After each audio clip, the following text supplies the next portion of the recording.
No. How? What the hell? You doing a rope dope?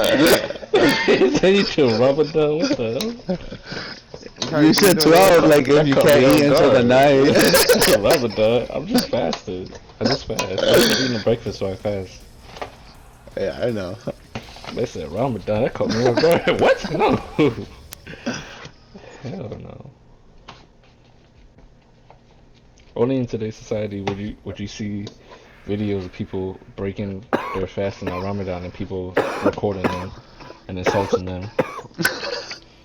Assaulting is crazy, bro. Insulting. Oh, I was like, assaulting is Assaulting is wild. No, stop eating that fucking burger. Motherfucker passing out from like That's not crazy. eating. Because And also you're not supposed to getting eat or water, bro. That shit's crazy. I didn't know. Which I mean, You mad can eat, respect. but you can only eat at dawn. Yeah, Yeah. but that's still kind of a long time, you know. I started getting a little headache at noon. I knew. At noon, his God, I don't feel so good. I'm getting a little lightheaded. You know, I hit it in here. What time is it? It's getting a little hot. That's wild. They'd be like, it's only been 3 hours. What? Nah, I don't have breakfast. I can't do it. I can't have breakfast and then go to work. Like, I'll be too sluggish. Nah, I eat. It's just that's a natural. I don't know. I stopped eating breakfast around breakfast time, so why not fast with it? So what time do you eat then? 12 to 8. 16. I mean, that's about the time I go to lunch around 12 and then I eat around when I get home, which is like 6. Exactly. So you do the same. As long as you don't do anything crazy while you're eating. No, that's the bad part. I eat horrible. Oh, well, never mind. I do gotta change it though. I'm going to. I need to.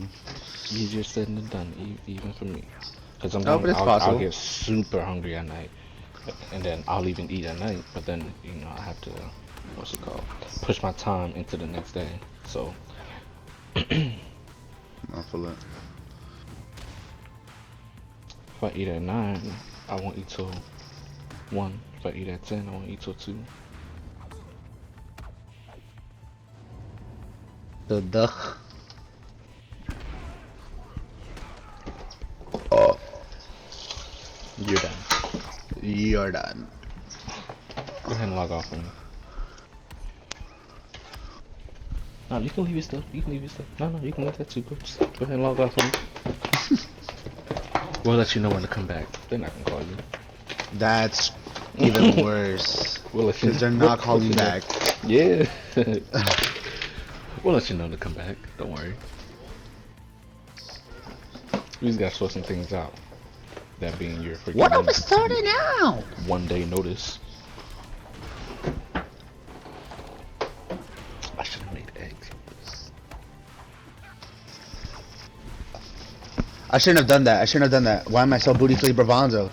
To the right. There's so many. Why? Why did we come up here? Percocet. And did you see that? Did you see that picture of how they compared the albums, and somehow they're like they go hand in hand? Like I think Drake and J. Cole's album was compared to Future's and Kendrick's album. Like there's a song on Drake and J. Cole's album that's called We Don't Fuck With You or whatever, and then there's a song on Future's album that says like We Don't Give a Fuck About You or something like that. I'm like, like if you look at this comparison side by side, it's kind of crazy. Like it's a direct response to each song. I gotta find it. Because if that's true, then they ODing with the subliminal. It's not even subliminal no more. It's copying pasta. Copy and paste is crazy. God damn it. Yo, freaking rationing is hard. Especially. Nah, it's funny because this motherfucker Drake really does have a lot of like beef with a lot of people. I don't know why.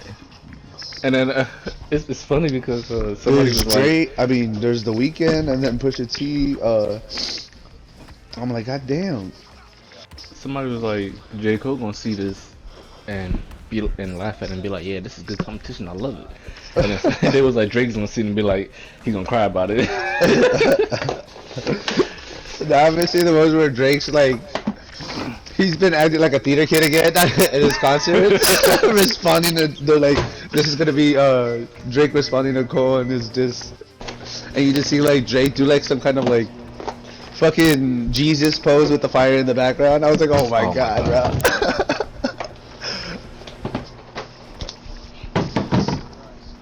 That poor man.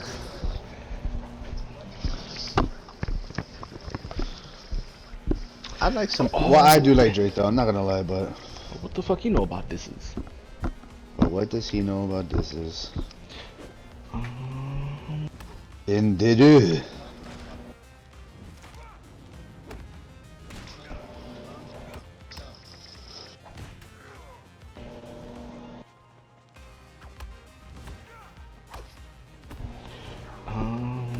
Oh yeah, I'm gonna look for it. I don't even know how to search it. Classy. Ratchet. Acting. Stupid. What's that, man?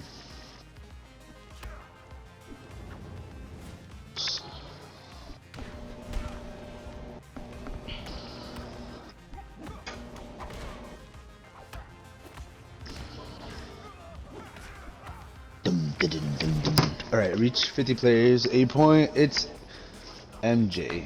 Michael Jackson? And then, I don't get how producers can be in the middle of both. You know that? That's what I've been thinking of. Middle of both beefs? Yeah, imagine this if this was a war between Blood and Crips, right? And they're making albums and they're out here killing each other, but they both go to the same producer to make their music. And Well, Metro's Metro's the producer, isn't he? That's what I'm saying. He's like he's in between both. He does music for both of them. No. He's saying fuck. He's the one that pretty much started all this. Oh, see, He's the one saying fuck Drake. Oh, see, I didn't know that.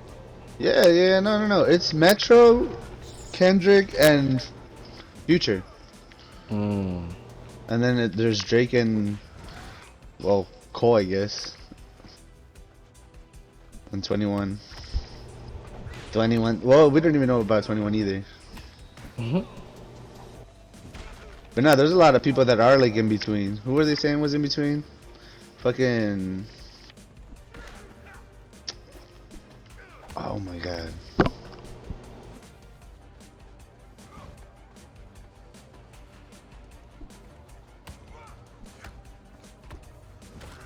I'm dead.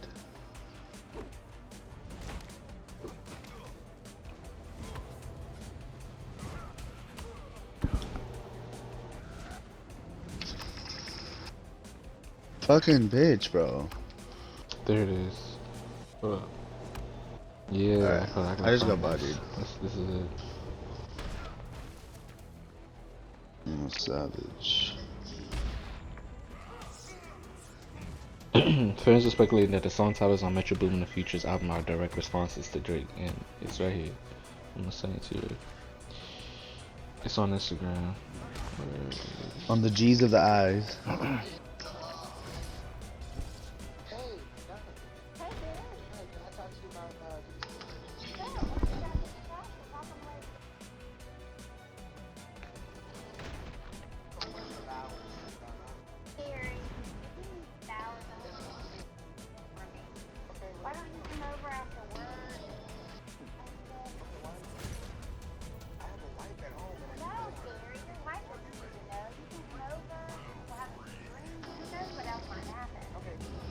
No berry.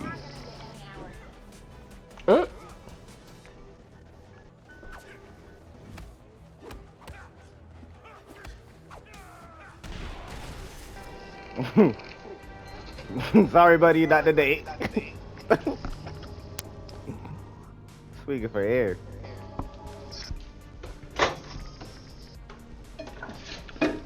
Way up high. I heard me, man. Oh! Yo, who are you? Alif!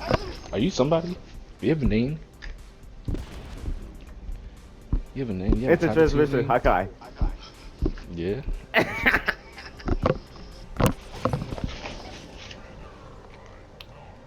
Did he just a kiki?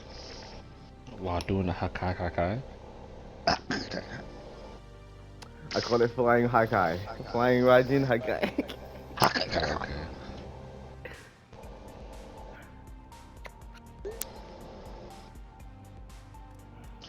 Somewhere over the rainbow.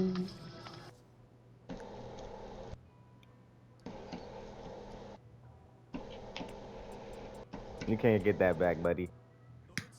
You ain't show me why. Your performance wasn't Third, please.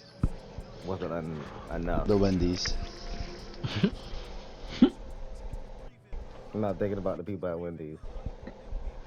Whoa.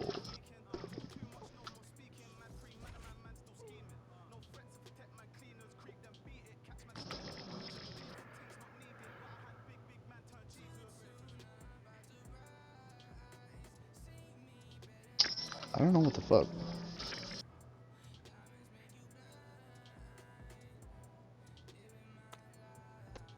John, how far are you on Two Blue Vortex? Get a new Reading it?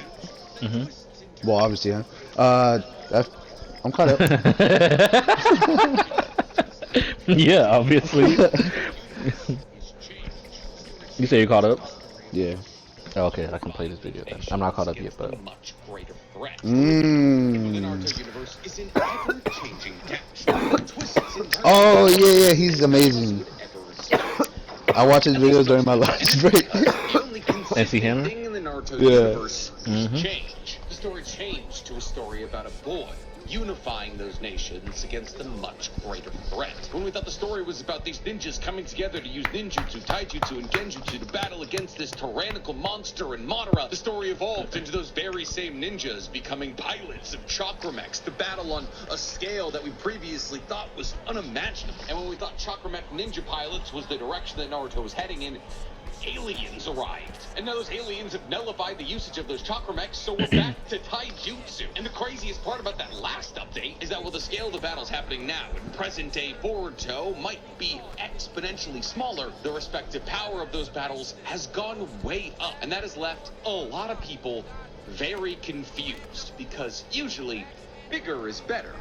And stronger. How are these characters who are only throwing mere punches delivering more force than a Susanoo katana slash? And because of the separation between size and power, sounds a lot like my bedroom, there's a growing sentiment of confusion in the Boruto fandom. Diablo. It's entirely composed of people who read or watched Naruto. As people are beginning to wonder why characters from Boruto appear to be so much stronger than comparable characters from the Naruto universe. And that confusion has begun to reach its peak, as the true strength of characters like Jiraiya and Hidari is slowly but surely being revealed. See, the events currently happening in Boruto are painting a picture out for us that the Shinju are the strongest enemies the Naruto universe has ever seen. Beings of borderline incomprehensible levels of power comparatively to every other antagonist prior to them. And this is becoming apparent through events like the fact that they were able to go toe-to-toe with Boruto, no diffed code, and the fact that Chapter 8 that Hidari and Jiro were able to take out a fully realized Kawaki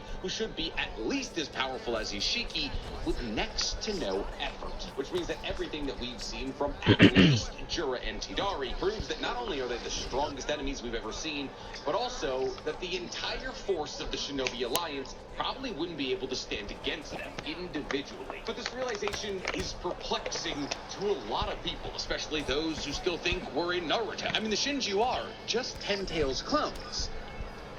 right? How can they be stronger than characters like Jubito and Jubidara? Within the confines of Naruto, that doesn't make any sense. Because isn't it the golden rule of Jinchuriki, the whole reason Jinchuriki were made in the first place, that tailed beasts and ninjas are stronger together than they are separately? Which is why Jinchuriki, like Naruto, were able to tap into a level of power yet unseen by the world? And therefore, shouldn't a Ten Tails Jinchuriki be able to stand toe-to-toe with a Ten Tails clone with Ego, or even far above them? As in essence, a Ten Tails with Ego is just a sliver of a Ten Tails. It's not even a full Ten Tails. Even if the juvenile Ten Tails was split into fourths to create the four Shinju, that is one, a juvenile Ten Tails who was incredibly emaciated from all of the claw grinds that had been split off it by code. So the level of power that juvenile This is all Code's emaciated fault. Ten Tails would have been able to confer to the Shinju should be substantially less than the power that the Ten Tails from the War Arc could convey to Dr. Obito Giro or had ass. Madara. And thus the Shinju standing above Ten Tails Jinchuriki makes no sense. Right? Well, it certainly is the golden rule. Bitch ass nigga, you ain't Jinchuriki You're scaring your grandmother, Goku. Man, say, You try to get it back. It's now 2-up. I'm now 2-up. You gotta see me back at the in the wild, in the jungle. Which to many seemed weak because for all intents and purposes. And the Shinju standing above Ten Tails Have that jungle effect so you can see what that jungle do. sense. Right? Well, Damn certainly is the fine. golden rule for regular Jinchuriki, those who are Jinchuriki of one of the I say you did. But it may not be the golden rule for a Ten Tails Jinchuriki, as both in the instances of Madara and Why'd you Obito, scream? upon becoming Weirdo. Ten Tails Jinchuriki, one could You scared argue him. that they got No, I weaker in didn't. some That wasn't a facets real of scream, their first of all. abilities, which to I know, many but I'm just saying it's funny. seemed It's just- weak because for all Cause he intents just fucking started wilding out of nowhere. That man said, should give you a boost in all categories. And yet, Slimed it out to see Metro Boomer, see? Ah. conveyed to Obito or Madara. Ah, The not Shinju standing SZA. above Ten Tails Jinchuriki makes no sense.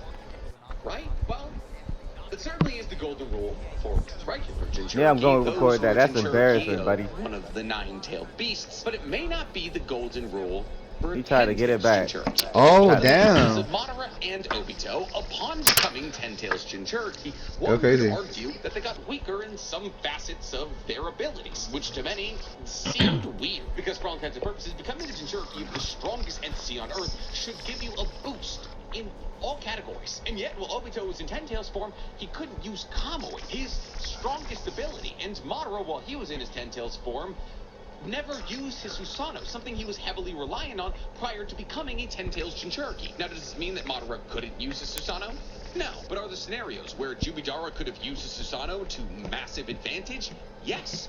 Absolutely. So him not using said Susanoo, even though he loved to use it up until he absorbed the Ten Tails, raises a couple of logical red flags. Now, does this mean that Jubito or Jubidara were weaker as Ten Tails Jinchuriki? While that is a somewhat popular opinion online, I just don't stand by it. But the way that Jubito and Jubidara approached battle after becoming Ten Tails Jinchuriki undeniably changed. And thus the answer to a lingering question, how can a Shinju be stronger than a Ten Tails Jinchuriki, might lie in that truth. But before we get to peeling back any layers of truth, guys, please remember, like this video, subscribe to the page, and hit that noti bell. And if you like the idea of me using the logic in this brain to explain phenomenon from your favorite anime and manga, go ahead and follow my other channel, The Weeb Commander, where instead of talking about Naruto and Boruto, I talk all other anime and manga. And if you like the idea of me throwing all logic out the window, God damn it, a frenzy shotgun, bro? Really?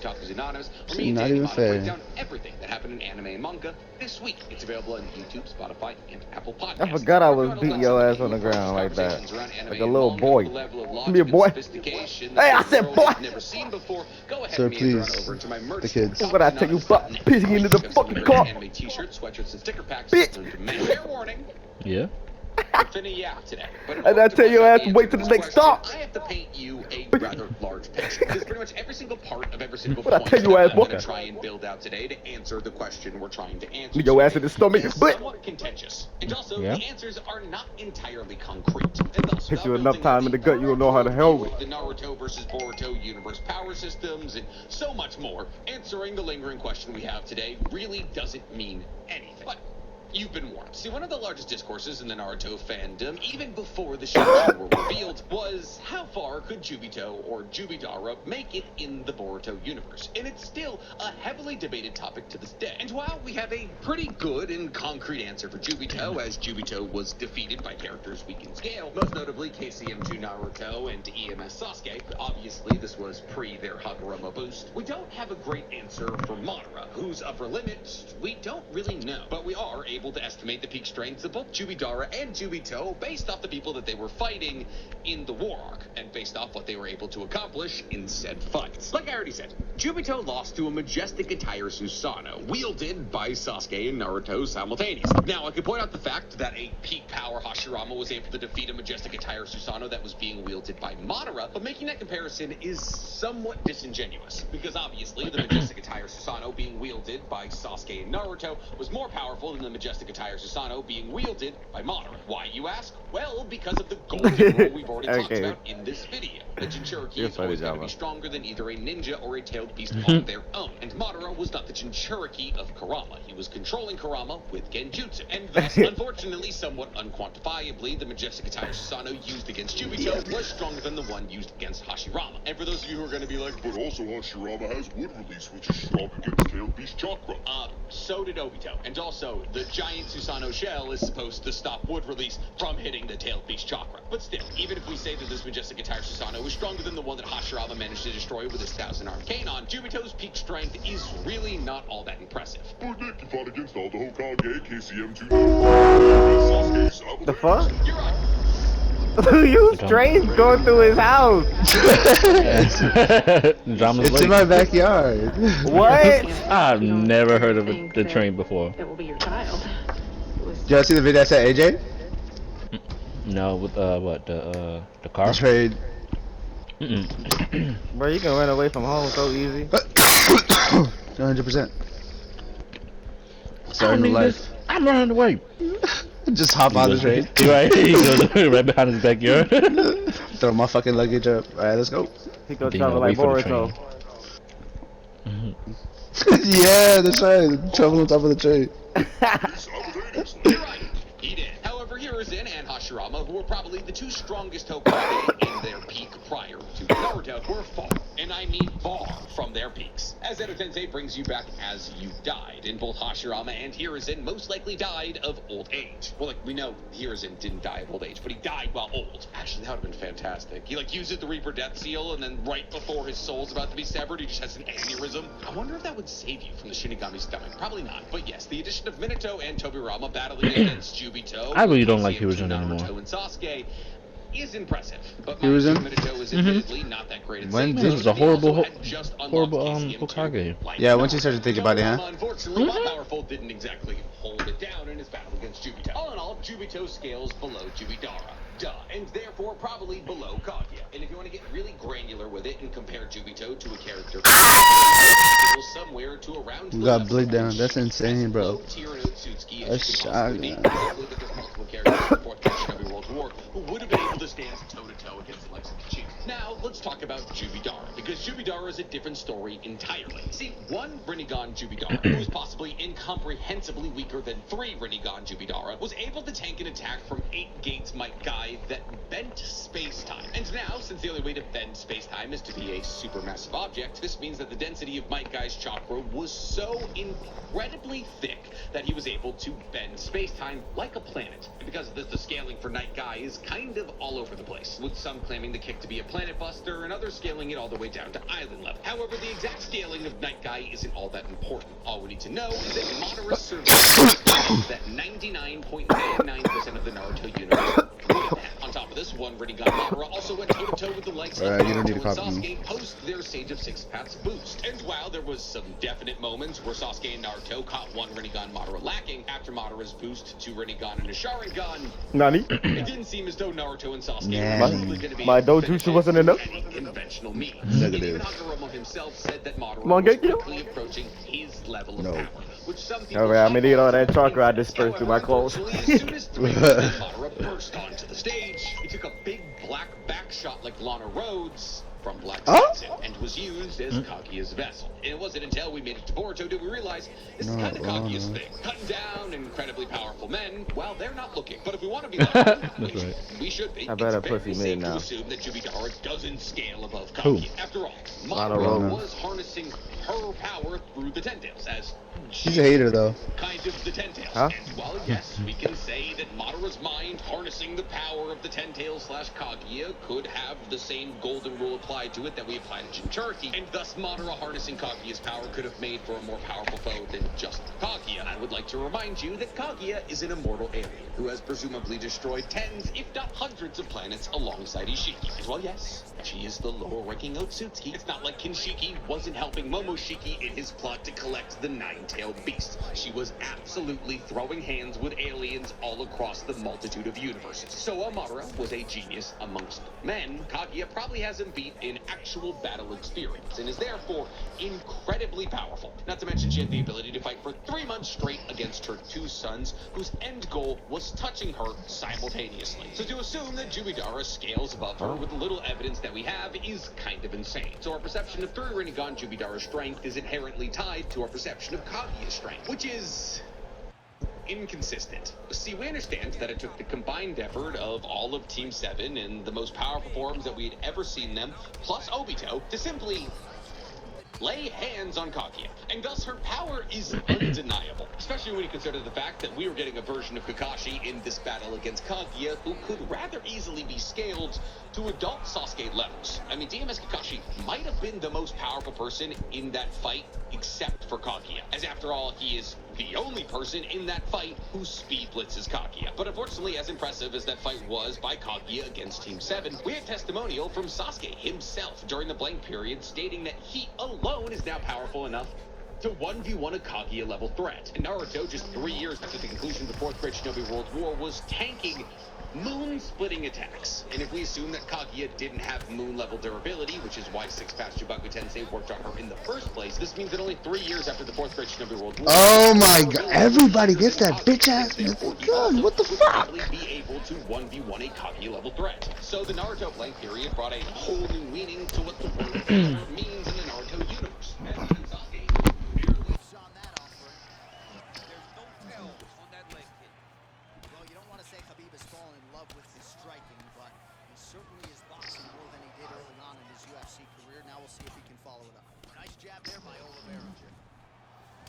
Oh! He's hurt. Serve him up. Go get him. Oh, big knee. Back to the feet. Oh, he might be out.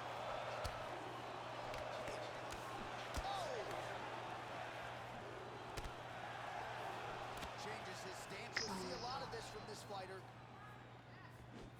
Throwing that jab now again. The fighter evades. And he lands a punch there. Pretty good connection by him. Great connection. He's in a great flow right now. Damn!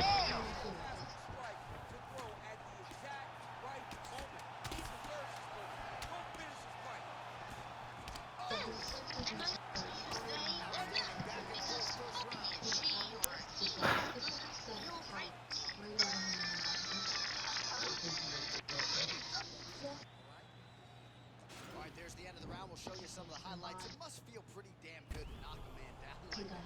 It feels good to knock a man down. And most times you don't even feel it. It's the ones that you don't even recognize that landed hard are the ones that usually put your opponent out. He landed right on the sweet spot. All right, 5 minutes down. Rounds. Charles Oliveira versus Khabib. Khonshu.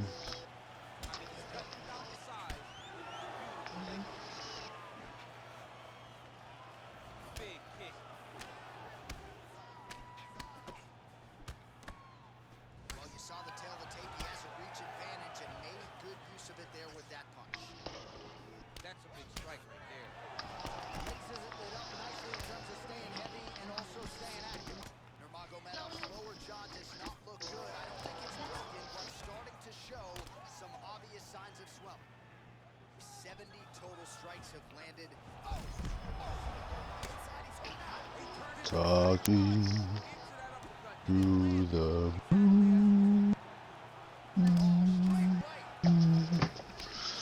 try to you. Connects on the right. All right, so he's landed some good shots. You hate, man. In hopes you're on the other side. Into the body. Oh, man. Talking to that bitch. Blocking all these shots. Get that out of here. He sees it coming, picks it up.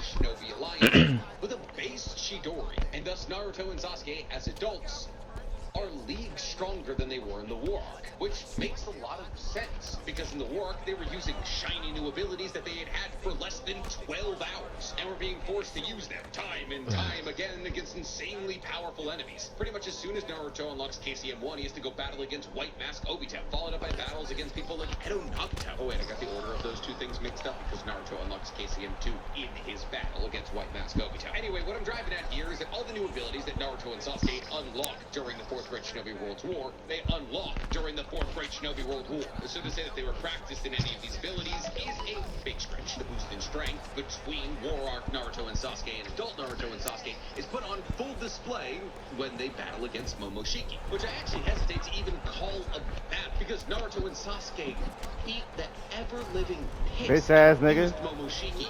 Dude, Sometimes in base. the kids. That's how Momoshiki was saved throughout the games. They tried to use the Shinobi Gauntlet on the weakened version of base Momoshiki after Naruto and Sasuke. You ain't had to do all that. Got the piss out of him. That Momoshiki actually began to stand a chance against Naruto and Sasuke. However, just a My few fault. chapters after that, I mean, it's like closer to like 30 or 40 page chapters, but still, that strength was thrown directly back into the face of Naruto and Sasuke, who disrespected them in a way that we didn't believe possible for our former MCs. And this battle was so incredibly one-sided that it became apparent in that moment that Naruto and Sasuke were no longer the stars of the show, and would probably never be. Wait, she's still eating now. Who technically isn't as strong I'm eating as grapes Ishiki, now. as I'm ready when Ishiki you was are. an incomplete karmic vessel for Ishiki, was stronger than Naruto and Sasuke combined, who were still very clearly at the peak of their powers. No, Naruto was not rusty. and Dude, therefore like, what weak in the his battle fuck? Against Jigen, who saw what he did to Momoshiki and Delta. How could anyone ever reach beyond that horizon? How could anybody